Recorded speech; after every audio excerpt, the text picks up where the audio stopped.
Bom dia mais uma vez, sejam todos bem-vindos ao nosso canal de meditação. O nosso texto desta quinta-feira está no segundo livro de Reis, capítulo 18, versos de 3 a 5. Ele fez o que era reto aos olhos do Senhor, conforme tudo que fizera Davi seu pai. Tirou os altos, quebrou as colunas e deitou abaixo a Azera, e despedaçou a serpente de bronze que Moisés fizera, porquanto até aquele dia os filhos de Israel lhe queimavam incenso. E chamou-lhe Neustã. Confiou no Senhor Deus de Israel, de modo que depois dele não houve seu semelhante entre todos os reis de Judá, nem entre os que foram antes dele. O texto está falando do rei Ezequias. Depois de alguns reis que foram maus e a maldade do rei era medida pela sua ação a favor ou contra as ordens do Senhor. Porque o sistema era teocrata, era Deus que ordenava o rei e o rei fazia. Os profetas, então, em nome de Deus, falavam ao rei. E Ezequias, então, ele assume o reinado e ele, então, restabelece o culto ao Deus de Israel e ele destrói os altares erigidos aos deuses pagãos. E isto foi uma ação que agradou a Deus. O texto, ele vai dizer que ele confiou no Deus de Israel. A primeira ação que precisamos fazer para sermos bem-sucedidos é confiarmos em Deus. Ezequias confiou no Deus de Israel. E confiou tanto que o texto diz que antes dele não houve um rei em Judá igual a ele. Entendemos que o texto já não fala mais do Reino Unido, como era com Davi e com Salomão.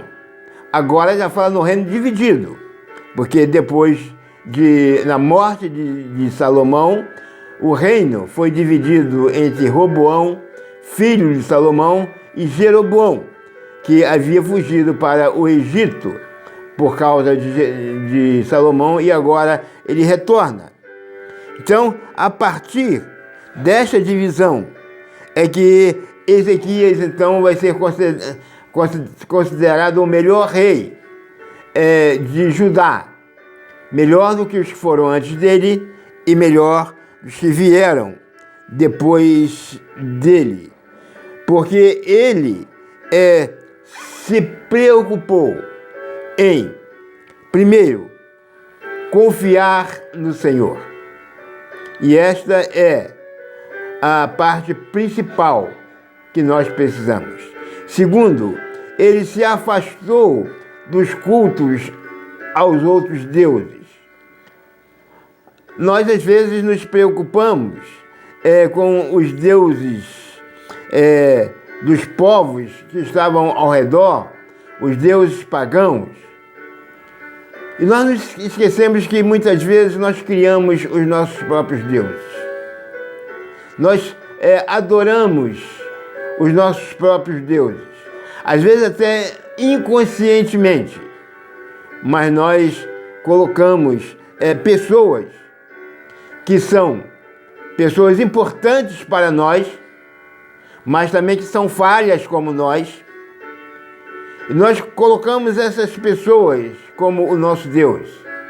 Às vezes colocamos um líder religioso, às vezes colocamos um esportista, Às vezes colocamos um político, estamos numa campanha política e muitas vezes nós achamos que este ou aquele vai solucionar o problema do Brasil, mas na verdade nenhum nem outro tem poder suficiente. Naturalmente que nós vamos escolher entre todos aqueles que nós achamos ser o melhor, ou, melhor dizendo, aqueles que nós achamos ser o menos pior. E é esse que nós escolhemos. Mas colocar sobre os ombros desses homens a salvação, a redenção política da nossa pátria é um erro grande. Estamos ainda vivendo a Semana da Pátria. E nós precisamos lembrar que o nosso rei, aquele em quem nós podemos confiar unicamente, aquele que não falha jamais, este é Jesus, que se tornou homem, que habitou entre nós, mas que se deixou morrer na cruz para que pudesse, ressuscitando ao terceiro dia, nos levar de volta a confiar em Deus, a confiar na presença de Deus. A nossa ação principal para que possamos ser felizes e tornar a nossa nação mais feliz é fazer o que o rei Ezequias fez: confiar no Senhor inteiramente, para que possamos então ser responsáveis pela melhora do nosso país. Que nós tenhamos uma quinta-feira abençoada. Amém.